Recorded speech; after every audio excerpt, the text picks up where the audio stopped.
Aujourd'hui, nous allons voir un petit logiciel qui peut être utilisé au collège pour pouvoir classer des êtres vivants en groupes emboîtés. Vous avez 6 collections qui permettent de pouvoir classer différents êtres vivants. On peut par exemple travailler à partir de la collection numéro 3.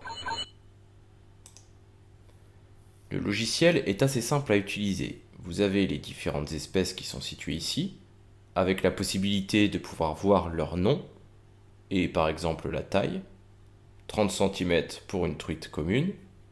Vous avez également la possibilité d'imprimer votre travail avec cette icône. Et vous avez la possibilité de créer des boîtes avec ce petit outil. Si je clique dessus, j'ai une boîte qui s'est formée. Je peux agrandir la boîte en cliquant sur ce petit icône jaune. Et en cliquant ici, je peux déplacer à volonté ma boîte. Si je clique sur le bord en haut à droite, je peux simplement supprimer ma boîte. Nous allons donc créer une boîte.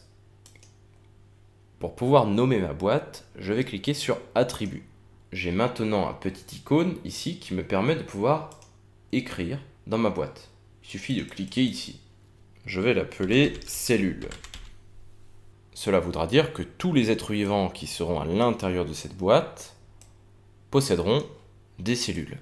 Je peux maintenant créer une nouvelle boîte. Cette fois-ci, je peux dire que cette boîte contiendra tous les animaux qui possèdent des poils. Cela veut dire que je pourrais mettre le lapin de Garenne, la vache, et c'est tout. Je peux créer encore une boîte dans laquelle je mettrai les animaux qui possèdent des plumes.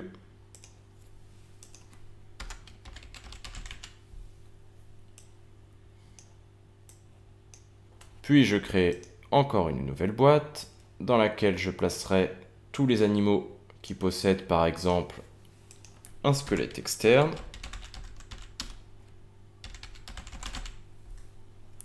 On peut y placer par exemple les dorifores et les bourdons. Puis je peux créer une boîte avec les animaux qui posséderont une coquille.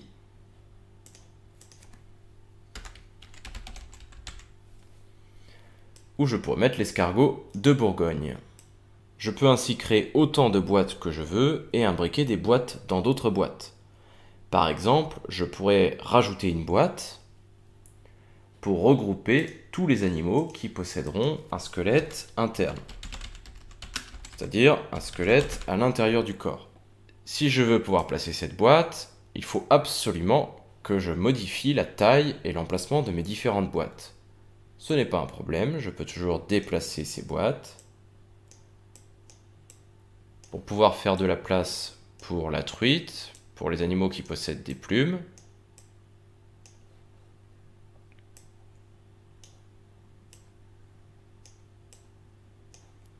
Ce qui me permet de pouvoir mettre ici une boîte supplémentaire pour les animaux qui possèdent un squelette interne. Vous pouvez revenir sur le menu principal en utilisant ce petit bouton, puis choisir une nouvelle collection. Et si vous avez terminé, vous pouvez cliquer sur cette icône qui fermera le logiciel.